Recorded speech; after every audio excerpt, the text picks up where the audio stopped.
दोस्तों, सबसे पहले तो मेरे तमाम दर्शकों को दीपावली की अनंत अनंत शुभकामनाएं। मैं उम्मीद करता हूं कि रोशनी का यह त्योहार आपके जीवन में, आपकी जिंदगी में, आपके परिवार के, आपके बच्चों के जीवन में खुशियां भर दे, रोशनी भर दे।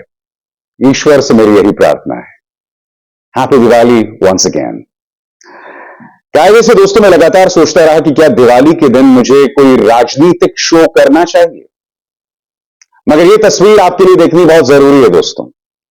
पूरे स्क्रीन पर देखिए, मनीष सिसोदिया रोते हुए अपनी पत्नी जो बहुत बीमार हैं, सीरियस हैं। कल दिल्ली की एक अदालत ने उन्हें 6 घंटे का वक्त दिया, 10 से लेकर 4 बजे तक, कि वो अपनी पत्नी से मिल सकें। मनीष सिसोदिया यहां पर रो रहे हैं अपनी पत्नी को गले लगकर। सिर्फ मनीष सिसोदिया नहीं, आज दिवाली के दिन कई लोग जो राजनीतिक हैं, गैर राजनीतिक हैं, पत्रकार हैं, आज जेल में बंद हैं। मनीष सिसोदिया की तस्वीर हमने देखी जो हृदय विदारक है। आप में से कई लोग इस वक्त कमेंट सेक्शन में कहेंगे कि भाई भ्रष्टाचार का मामला था, तुम क्यों आंसू बहा रहे हो। मैं आंसू नहीं बहा रहा हूं, मैं आपके सामने मुद्दा रख रहा हूं नंबर 1। मगर आज मैं मनीष सिसोदिया की बात इसलिए कर रहा हूं दोस्तों कि मैं आपको याद दिलाना चाहूंगा कि अदालत ने किस कदर जिरह के दौरान यह साफ तौर पर कहा था कि मनीष सिसोदिया के खिलाफ कोई सबूत नहीं है। सुप्रीम कोर्ट ने यह भी कहा था कि मनीष सिसोदिया के खिलाफ जो ईडी का केस है वो 2 मिनट अदालत में नहीं टिकेगा। सुप्रीम कोर्ट ने यह भी कहा था कि जो ईडी ने दावा किया था कि मनीष सिसोदिया ने 2 करोड़ 20 लाख रुपए की रिश्वत ली, वो भी गलत है। 100 करोड़ की रिश्वत की बात भी गलत है। और सबसे शॉकिंग बात, जिस बुनियाद पर सुप्रीम कोर्ट ने उनकी बेल की अर्जी को खारिज कर दिया था, यह कहकर कि शराब के विक्रेताओं को, शराब बेचने वालों को 338 करोड़ रुपए का फायदा हुआ, और इस आधार पर हम कह सकते हैं कि यह अपराध से की गई कमाई है, ये 338 करोड़, और इसलिए हम इन्हें बेल नहीं देते। शॉकिंग बात यह है दोस्तों कि जांच एजेंसीज ने कुछ शराब के विक्रेताओं पर तो निशाना साधा, मगर ये जो 338 करोड़ की कमाई है, ये तो, इसका फायदा तो कई शराब की कंपनियों को हुआ होगा ना, या कई शराब बेचने वालों को हुआ होगा। उन पर तो कोई केस नहीं हुआ, उन पर तो कोई भी केस नहीं हुआ ना। जांच एजेंसीज ने उनकी जांच नहीं की। सबसे बड़ी बात, अगर एक पॉलिसी बदली जाती है और उससे अगर शराब बेचने वालों को फायदा होता है, तो इसमें भ्रष्टाचार कहा है, क्योंकि सुप्रीम कोर्ट खुद कह रहा है कि हमारे पास कोई प्रमाण नहीं है कि मनीष सिसोदिया को रिश्वत दी गई, और फिर भी सुप्रीम कोर्ट ने उनकी बेल की अर्जी को खारिज कर दिया। फिर इस तस्वीर को देखिए जहां मनीष सिसोदिया अपनी पत्नी से मिल रहे हैं, उनकी पत्नी जो बहुत बीमार है। मैं आपसे समझना चाहता हूं दोस्तों, इस तस्वीर के लिए जिम्मेदार कौन है। अरविंद केजरीवाल का बयान आपकी स्क्रीन पर। क्या कह रहे हैं अरविंद केजरीवाल? यह तस्वीर बेहद पीड़ादायी है। ऐसा शख्स जिसने देश के गरीब बच्चों को एक उम्मीद दी, क्या उसके साथ ऐसा अन्याय सही है? ये सवाल अरविंद केजरीवाल पूछ रहे हैं। और सवाल सिर्फ किसी मनीष सिसोदिया का नहीं है, क्योंकि मैं आपको बतलाना चाहूंगा कि जस्टिस मदन लोकुर ने खुद एक बयान में, जो कि सुप्रीम कोर्ट के पूर्व जस्टिस हैं, उन्होंने कहा है कि सुप्रीम कोर्ट ने मनीष सिसोदिया और विपक्ष के साथ नाइंसाफी की है। आप जानते हैं मदन लोकुर साहब ने क्या कहा है? मदन लोकुर साहब कहते हैं कि जांच एजेंसीज कुछ भी केस बना देते हैं, चार्जशीट भी नहीं पेश करते हैं, और जब चार्जशीट पेश भी करते हैं तो आधा अधूरा होता है। सप्लीमेंट्री चार्जशीट बाद में पेश की जाती है, दस्तावेज अधूरे होते हैं, मगर बावजूद इसके अदालत जांच एजेंसीज को कुछ नहीं कहती है। यानी कि जांच एजेंसीज पहले विपक्ष के नेताओं को जेल में डाल देती है, जेल में डाल देने के बाद वो सबूत जुटाती है, जो न्याय की प्रक्रिया के पूरी तरह से खिलाफ है दोस्तों। इसीलिए जब मैं ये तस्वीर देख रहा हूं जिसमें मनीष सिसोदिया रो रहे हैं, इसके प्रति मेरे मन में सहानुभूति है। यह तस्वीर भारतीय न्याय व्यवस्था के ऊपर एक बहुत बड़ा सवाल या निशान है कि कोई सबूत नहीं है एक व्यक्ति के खिलाफ, मगर वो जेल में है। मगर ये इस देश की हकीकत हो गई है ना। 2-2 साल तक लोगों को जेल में बंद करके रखा जाता है आतंकवाद की धाराओं में। क्यों? क्योंकि यूएपीए लगा दिया गया है। भीमा कोरेगांव मामले में कई लोग 4-4 सालों से बंद हैं, उनके खिलाफ भी कोई सबूत मौजूद नहीं है दोस्तों, मगर फिर भी इस तरह की नाइंसाफी, इस तरह का अन्याय चल रहा है। संजय सिंह भी जेल में है, और जब उन्हें अदालत में पेश कराया गया था तब उन्होंने एक बहुत शॉकिंग बात कही थी कि ये लोग अरविंद केजरीवाल पर एक बड़ा काम करने वाले हैं, और सिर्फ गिरफ्तारी नहीं, ये किस बड़ी कार्रवाई की वो बात कर रहे हैं? क्या अरविंद केजरीवाल को लेकर कुछ खतरा है जिसका जिक्र संजय सिंह यहां कह रहे हैं? सुनिए संजय सिंह यहां क्या कह रहे हैं दोस्तों। रास्ता मत रोको भाई, फंसाने की बहुत बड़ी साजिश है। सिर्फ गिरफ्तारी नहीं, केजरीवाल के साथ बड़ी घटना को अंजाम देने वाले हैं ये लोग। आज ये सवाल पूछा जाएगा कि बगैर प्रमाण के जांच एजेंसीज आप पर कार्रवाई करती हैं, आपके पास कोई सबूत नहीं होता है, फिर भी आप कार्रवाई करते हैं, और ये सब हो रहा है मौजूदा भारतीय जनता पार्टी के अंतर्गत। ये सब हो रहा है जब देश के प्रधानमंत्री श्रीमान नरेंद्र मोदी हैं, देश के गृह मंत्री श्रीमान अमित शाह हैं, और इस तरह से नाइंसाफी हो रही है। मैं बार बार कह रहा हूं कि जो गड्ढा आप विपक्ष के लिए खोद रहे हैं, जो गड्ढा और जिस गड्ढे में जिसे खोदकर आप दफन कर रहे हैं अपने आलोचकों को, यकीन मानिए एक वक्त ऐसा आएगा जब आपको इन सवालों के जवाब देने पड़ेंगे।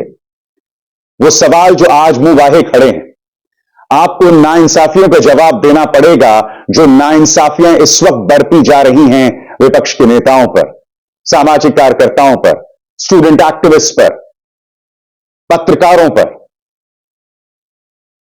और सबसे शॉकिंग बात, आपके स्क्रीन पर chief justice of India D Y Chandrachud, जिनकी तारीफ में मैंने न जाने कितने कार्यक्रम किए हैं दोस्तों। मैं आज पूछना चाहता हूं chief justice of India D Y Chandrachud से कि क्या आप ऐसी नाइंसाफी होता हुआ देखते रहेंगे? क्या आप सो मोटो स्वतः संज्ञान लेकर कार्रवाई करेंगे? कब तक यह खामोशी बनी रहेगी, मैं समझना चाहता हूं। मैं आप ही से कहना चाहता हूं, आप ही के शब्दों को याद दिलाना चाहता हूं। जब अभिषेक मनु सिंघवी विपक्ष का नुमाइंदा बनकर आप ही की अदालत में पहुंचे तो आपने क्या कहा था? आपने कहा था कि भाई जो जांच एजेंसीज दबिश डाल रही हैं विपक्ष पर, हम एक कार्रवाई का मशवरा नहीं दे सकते, मगर आप हमारे पास इंडिविजुअल केसेस लेकर आइए, व्यक्तिगत केसेस लेकर आइए, हम उस पर कार्रवाई करेंगे।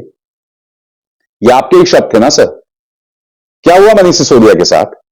अदालत लगातार कहती रही कि कोई सबूत नहीं है, फिर भी उनकी बेल रद्द कर दी गई, और अब अदालत भी यही कह रही है कि अगर 6 महीने में जांच एजेंसीज ने कोई कार्रवाई नहीं की तो आप फिर बेल के लिए अप्लाई कर सकते हैं।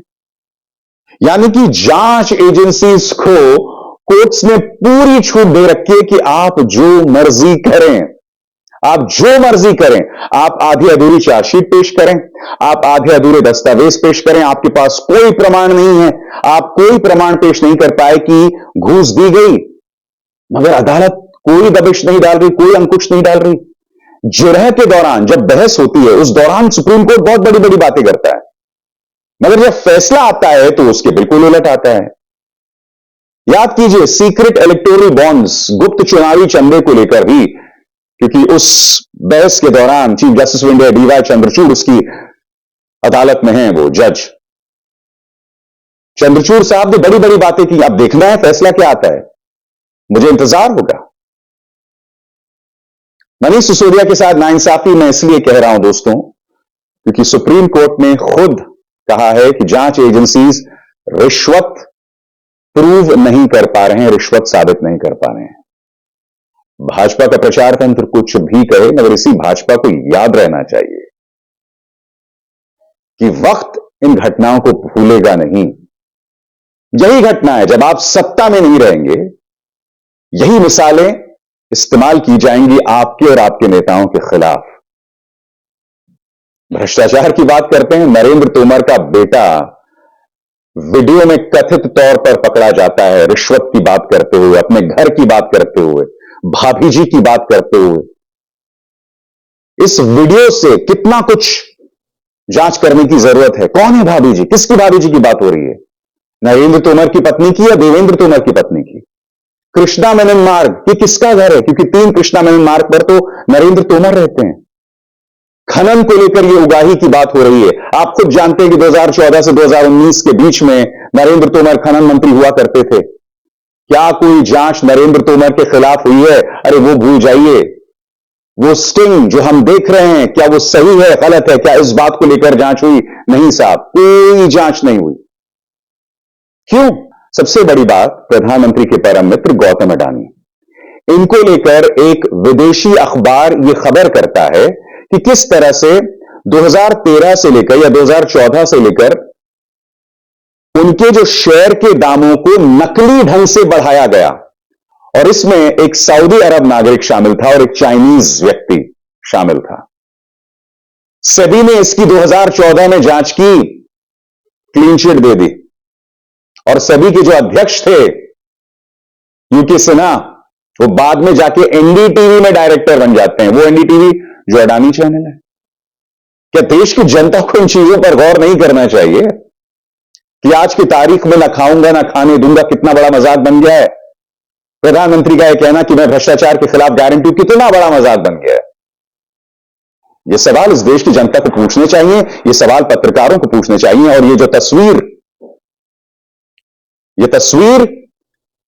इस समाज की सोच पर एक करारा तमाचा है, जहां मनीष सिसोदिया अपनी पत्नी को गले लगाकर रो रहे हैं। इंतजार कीजिए, आज नहीं 5 साल बाद, 10 साल बाद, जब भी भाजपा सत्ता से जाएगी, इंतजार कीजिए वो वक्त कैसा आएगा। गीता में कर्म के सिद्धांत हैं। कहा भी गया है ना कि जैसे कर्म करेगा वैसे फल देगा भगवान। आप सोचिए आप किस तरह के कर्म अर्जित कर रहे हैं, क्योंकि आप तो धर्म की बात करते हैं ना, आप तो सिर्फ धर्म के नाम पर वोट लेते हैं। क्या आप गीता के कर्म के सिद्धांत समझते हैं? भाजपा से मैं पूछना चाहता हूं, बीजेपी सरकार से मैं पूछना चाहता हूं। ये सवाल हैं, इससे मुंह मत मोड़िएगा। और जाते जाते दोस्तों, एक बार फिर क्षमा चाहूंगा, दिवाली के मौके पर एक कड़वी बात मैं आपके सामने लेकर आया, मगर ये मुद्दा मैं आपके सामने सिर्फ इसलिए लेकर आया हूं कि आप और हम दिवाली मना रहे हैं, मगर कई लोग जेल में बंद हैं, उनके साथ नाइंसाफी हुई है, ज्यादती हुई है, उन्हें दंश को झेलना पड़ रहा है। मगर आप सबके परिवार को दिवाली की हार्दिक शुभकामनाएं। आप सब खुश रहें, यही मेरी ईश्वर से प्रार्थना है। अभिसार शर्मा को दीजिए इजाजत। नमस्कार।